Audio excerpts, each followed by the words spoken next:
Today, we're reviewing the APEC ROES pH 75 and undersink RO system with a remineralization stage. In this review, I'm not relying on opinions or marketing claims. I installed the system, measured real-world performance, including things like flow rate, efficiency ratio, recovery rate, TDS Creep, and sent water samples to TAPSCORE for lab testing. I'll show you exactly what it reduced, where it performed best, and where it fell short, and how it earned an 8.87 overall score in our scoring system. Everything you're about to see is based on our own hands-on testing and third-party lab analysis using water from one location in Colorado. Your tap water chemistry, temperature, and pressure can be different, and RO performance can vary because of that. The ROES pH 75 is a tank-based undersink RO system, meaning it slowly purifies water and stores it in a pressure tank, then dispenses from a dedicated faucet when you need it. We tested the 6-stage 75 GPD configuration with the final remineralization stage, which is designed to improve taste and keep pH from becoming acidic. This system is best suited for people who want broad purification at a more affordable price, and they're okay with the conventional RO experience.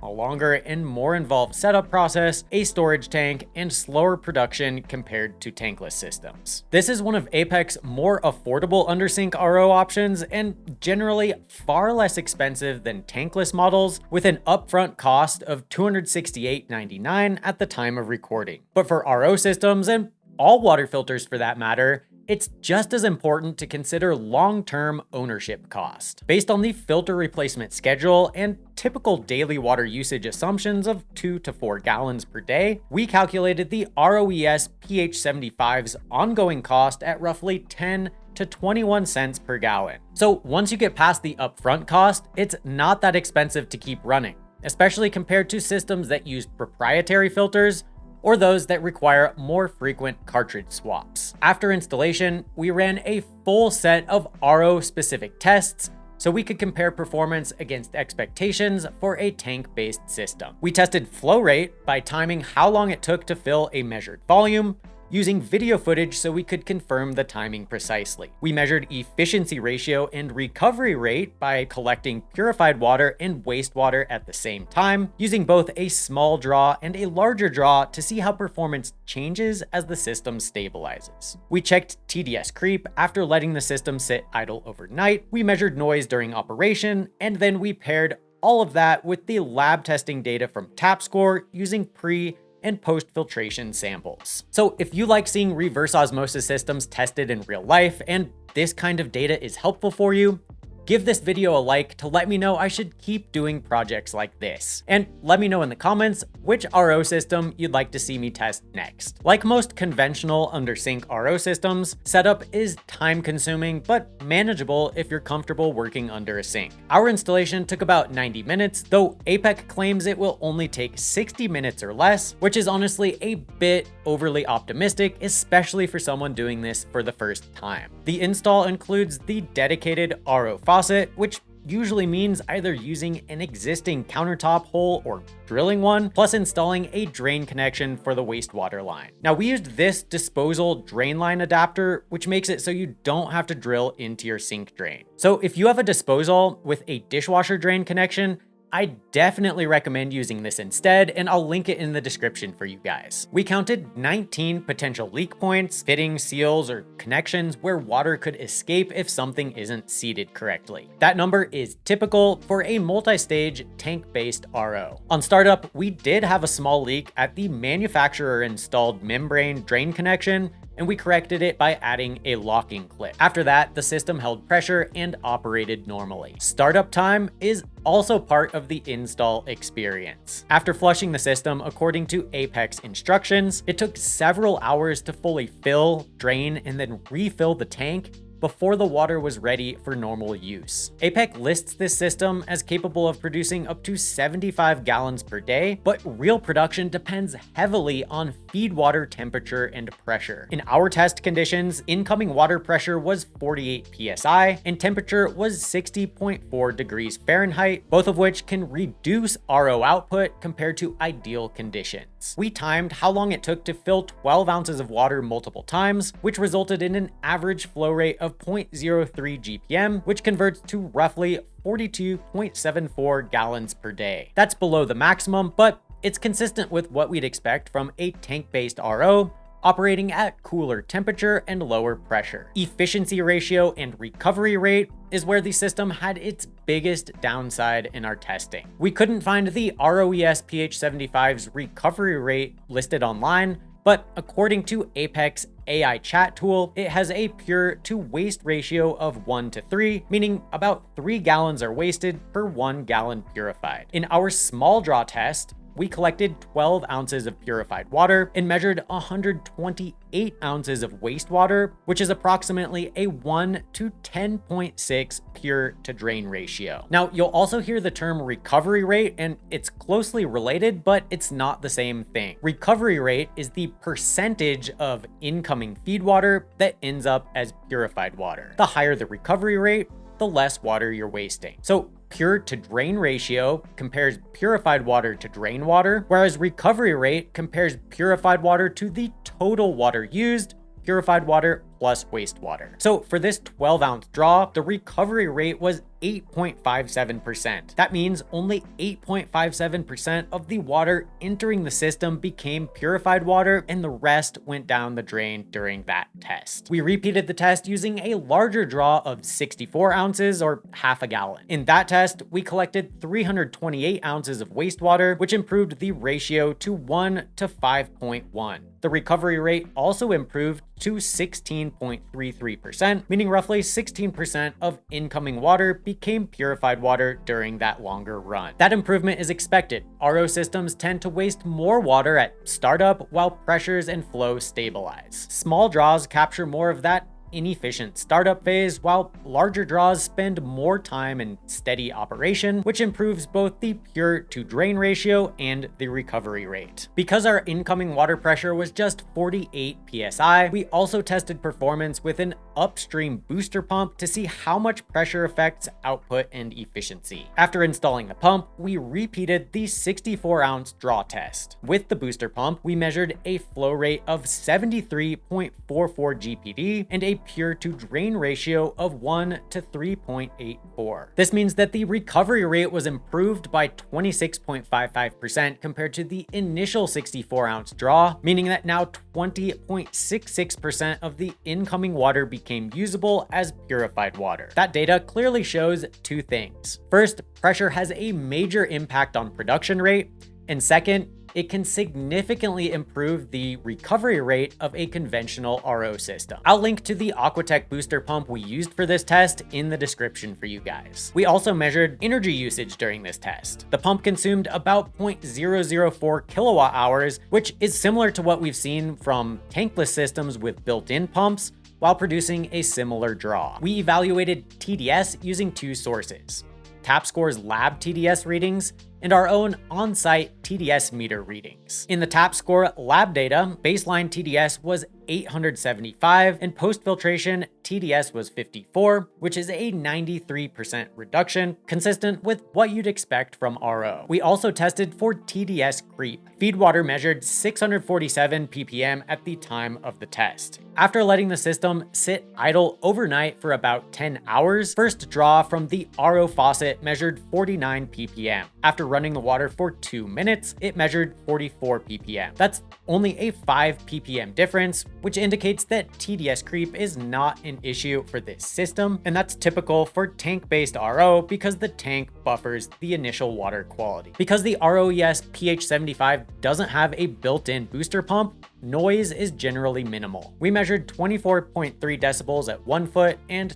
23.9 decibels at 3 feet, which is very quiet and may have just been the noise from the fridge being picked up. In practical terms, you're unlikely to notice this system running under the sink. To evaluate contaminant reduction, we sent before and after samples to TapScore and compared results against health guideline levels, HGLs, as our primary benchmark. TapScore also reports MCLs for context, but HGLs are generally a more health protective reference, which I prefer to use when evaluating systems for residential water treatment. We also measured chlorine on site using Hawk test strips because chlorine is volatile and is best evaluated immediately rather than relying on a shipped lab sample. In our unfiltered water sample, TAP score detected 16 contaminants with potential health effects, including fluoride, uranium, 3 disinfection byproducts, dibromochloromethane, bromodichloromethane, and bromoform, which were all above their respective HGLs. A number of other metals and inorganics were detected, but at concentrations below health guidelines. Post-filtration,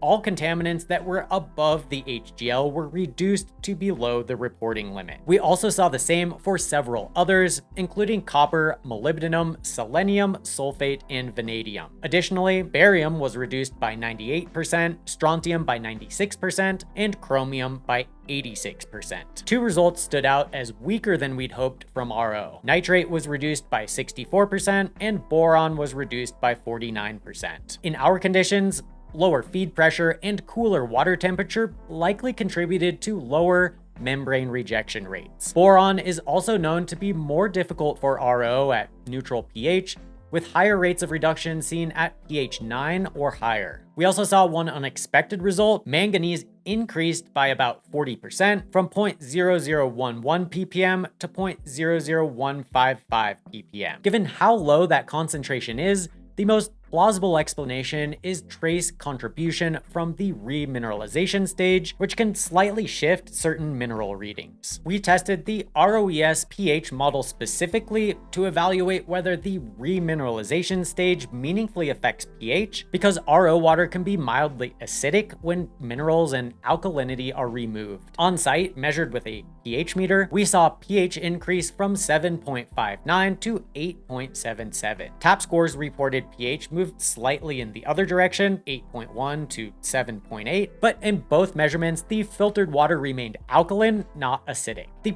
practical takeaway is that the remin stage is doing its job and preventing pH from dropping below neutral. It's also important to set expectations on minerals. Remineralization filters don't restore mineral content to what's naturally present in the source water. This is evident in our lab results, where calcium and magnesium were reduced by 90% and 97% respectively, sodium by 94%, and potassium was reduced to below the reporting limit. Certifications matter because our lab testing only reflects performance with the contaminants present in our water. Third-party performance certifications provide additional confidence that a system meets defined standards for the contaminant reduction claims a brand makes. The ROES pH 75 is performance certified by the WQA to NSF/ANSI 58 for TDS reduction, which is the most common and one of the most meaningful certifications for RO systems. It's also certified for material safety as part of that performance cert, and it has an additional lead-free design certification under NSF/ANSI 372. The reason this category didn't score higher is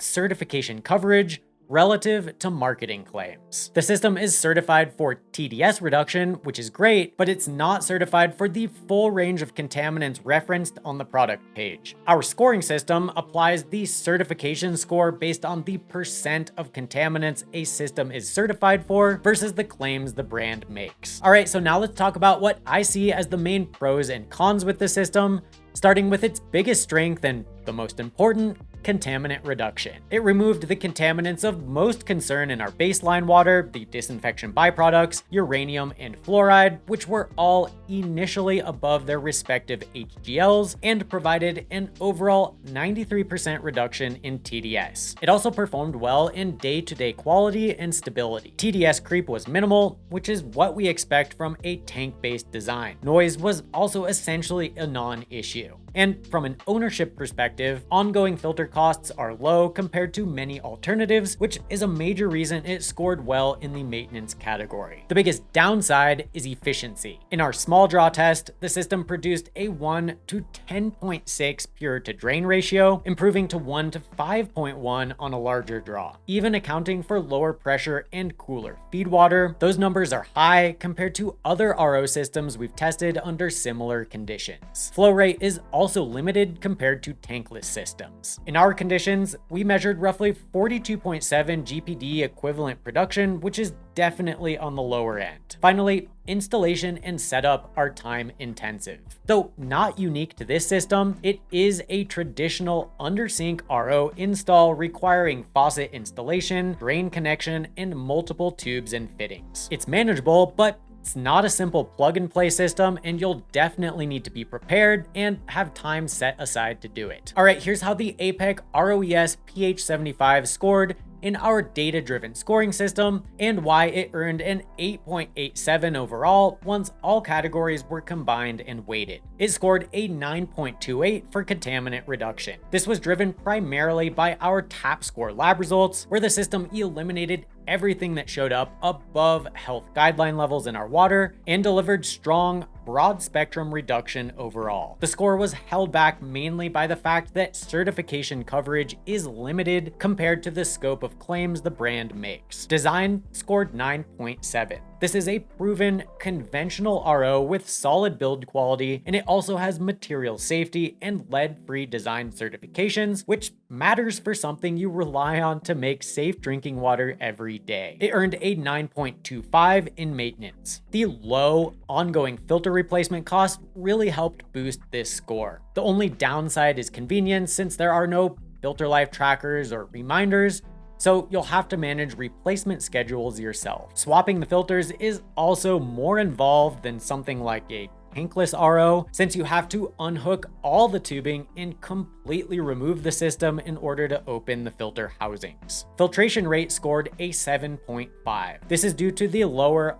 42 GPD production rate we measured in our real-world timing tests, and again, due to our lower pressure and cooler feed water. Setup scored a 7. Installation is doable, but it's time-consuming and not beginner-friendly. It involves possibly drilling holes in your counter and sink drain, a dedicated RO faucet, drain connection work, and a lot of fittings. And in the company category, APEC scored 8.35. It comes with a 1-year warranty, and shipping is free to the contiguous 48 US states, but the returns policy is where it loses points, especially when you factor in return shipping responsibility and potential restocking fees. The APEC ROES PH75 is a strong conventional under-sink RO if your priorities are lab-verified contaminant reduction performance and low long-term costs. In our testing, it delivered broad contaminant reduction, and it's backed by certifications for TDS reduction and materials safety.